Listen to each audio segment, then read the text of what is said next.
Dean Davison, LiveWeatherBlogs.com, student meteorologist here. We're going to look at our first possible freeze here, Roanoke City in east here on the eastern half of the Blue Ridge Mountains. Here's Roanoke City, here's Bedford City, the Bedford County. I'm going to go over top Franklin County, Henry County, Pennsylvania County, Halifax County. We should know what Halifax County is with the tornadoes that have been going on in this area. EF2, the cleanup's going on, but cold air has entrenched the area, and our first real freeze looks to be this evening. Alright, no severe weather to talk about, which is a good thing if you live and are cleaning up from the severe storms that we've had over the last few days. But the tropics are active, and we'll take a look at that.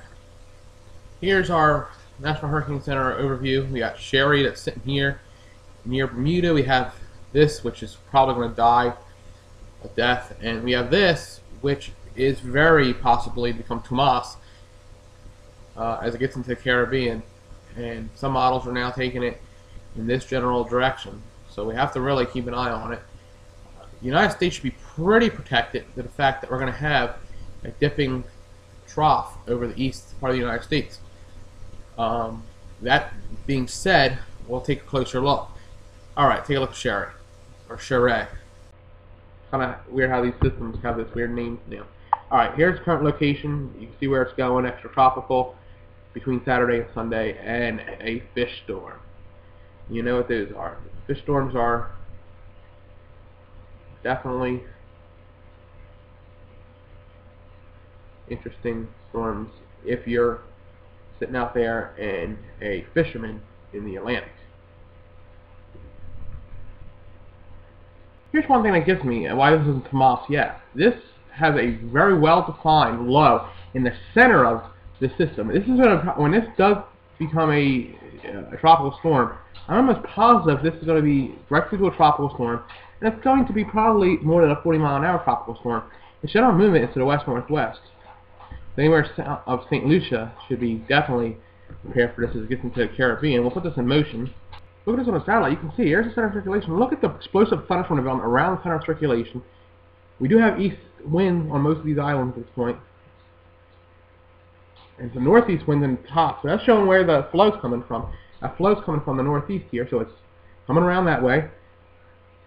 We got a southern wind down here, which is kicking around the other thing. You see that explosive thunderstorm development around this. This is going to be a tropical storm, most likely a hurricane. This looks like it's developing pretty quickly as we talk. Here. Here's visible. Here's Sherry. See where that low is at? It's got some dry air intrusion happening right now, which is showing also some subtropical characteristics. It's going to push towards Bermuda. Now see, have this, which is it's come wide open, looks to die a painful death. But I said this looks the best out of everything right now, and yet does not have a name. But when it does, it'll be Tomas, and it's going to be into the Caribbean.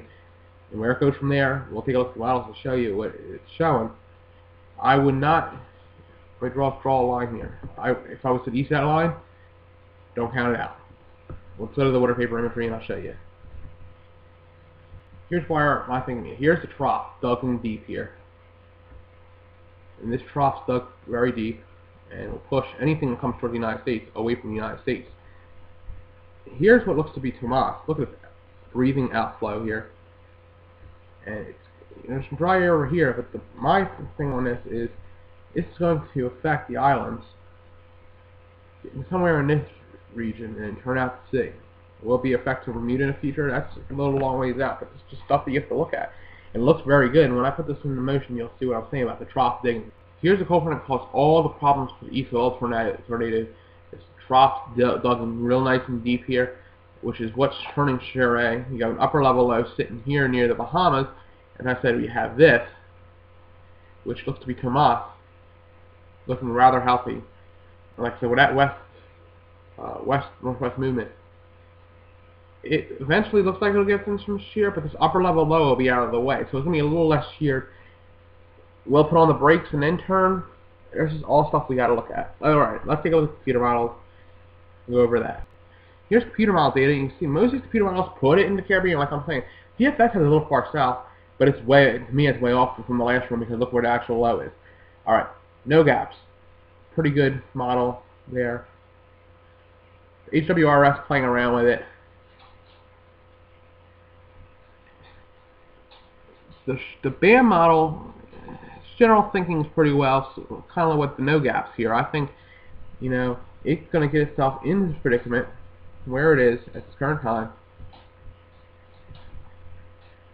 It's going to turn itself here, and that's why I put that line here, where it would deflect because of the trough digging in.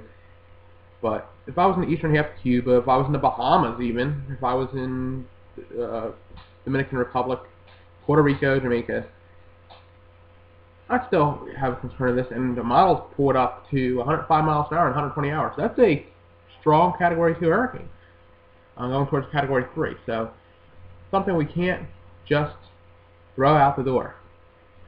Tomas is going to be definitely stronger than Shure will ever be. Here's another interesting situation. National Hurricane Center flying into this. Hasn't gotten deeply into it yet, but where it has went, it's already found 40 mile an hour winds. So, like I said, we're looking at Tomas here. By the end of the afternoon, I would be really shocked if it was. Here's the surface map for the whole country. We have a storm coming into the western United States.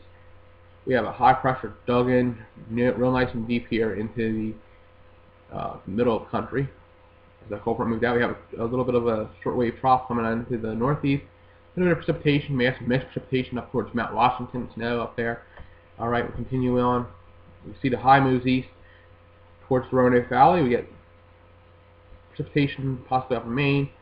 And you can see the strong low. This is a definite La Nina pattern here. We're getting a lot of these storms coming up in this general area. And then digging down and troughing, which will be conducive here for some nor'easters. As we continue on, the high digs in on Saturday to Triad and Roanoke, 1025 high. And we have a small front coming through the Midwest. Some possible light snow up in the northern tier. Heavy rain towards Los Angeles. Going to Sunday, we get that a little bit more of a warm pattern, a warm flow coming in here around the high. A little bit of a disturbance, maybe some showers and thunderstorms from the Midwest. And the upper areas of the Intermountain West look to have some precipitation. We get another high building in here behind this cold front. So that's what we have, and you see we have some light showers down here in Florida, which could be from Tomas at that point. And you see how this all works itself out.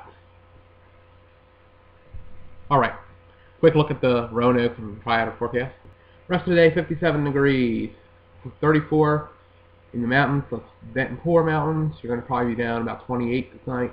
64 on Saturday, 69 on Sunday, like that warming trend like I was showing you with that high coming around the high. 64 back down on Monday, and chance of showers with the next front on Tuesday at 67, and for the Triad. 62 for the rest of the afternoon, 35 overnight. 64, some frost in the morning on Saturday, 70 on Sunday with that southwest flow around the high, 66 on Monday, and chance of showers on Tuesday with cool down with the next front. So, we're looking at a good chance of our first freeze here in the Roanoke Valley. Tomas looks to definitely develop within the next couple of hours. I'd be very shocked if it doesn't. Shure is moving towards Bermuda, and no severe weather. Thank God for any locations in the United States over the next 3 days at this point. Dean Davison, livewetherblogs.com meteorologist. I'll have my overnight outlook later this evening. Thanks for watching.